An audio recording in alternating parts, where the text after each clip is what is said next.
அடுத்ததுங்க நம்ம வந்து இந்த கொக்கி மாட்டுறதுக்கான இந்த கொக்கியை வைக்க போகிறோம். நம்ம வளைய மாதிரி பாருங்க, இப்படி வச்சுக்கணும். அப்போ தான் இதை வச்சு இப்படி மாட்ட முடியும், இப்படி மாட்டிக்க முடியும். இந்த பொசிஷனில் வரும். அதனால் இப்படி வச்சுட்டு இதுவும் இந்த டைரெக்ஷனில் தான் இருக்கணும். அப்போ தான் நமக்கு இது வைக்கும்போது இது போய் இப்படி இப்படி மாட்ட முடியும். அதனால் இந்த டைரெக்ஷனில் தான் நம்ம வைக்கணும். பேண்ட்டுக்கு வைக்கும்போதும் நமக்கு அது கவனமாக பார்த்துக்கணும். அடுத்தது இதில் 2 ஹோல் இருக்குது பாருங்கள். இங்கே ஒரு ஹோல், இங்கே ஒரு ஹோல் இருக்குது. இதையும் நம்ம அசையாமல் விரலில் இப்படி பிடிச்சிக்கணும். பிடிச்சிட்டு இங்கே வந்து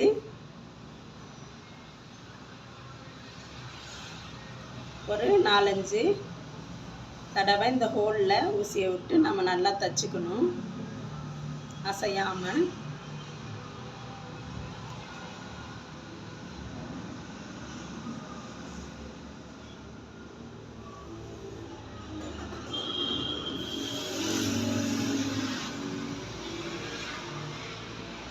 இந்த மாதிரி அசையாமல் தைச்சிட்டு திரும்ப இங்கே கை வச்சுக்கிட்டு இந்த பக்கம் இந்த ஹோலில்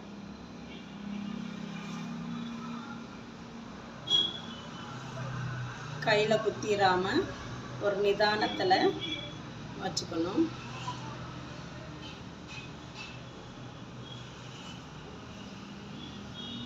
இந்த மாதிரி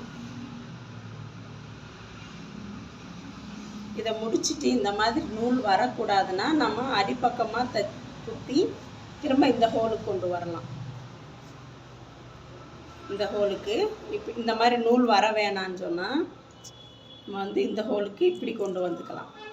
திரும்ப அடியிலேருந்து இந்த ஹோலில் எடுத்துக்கலாம்.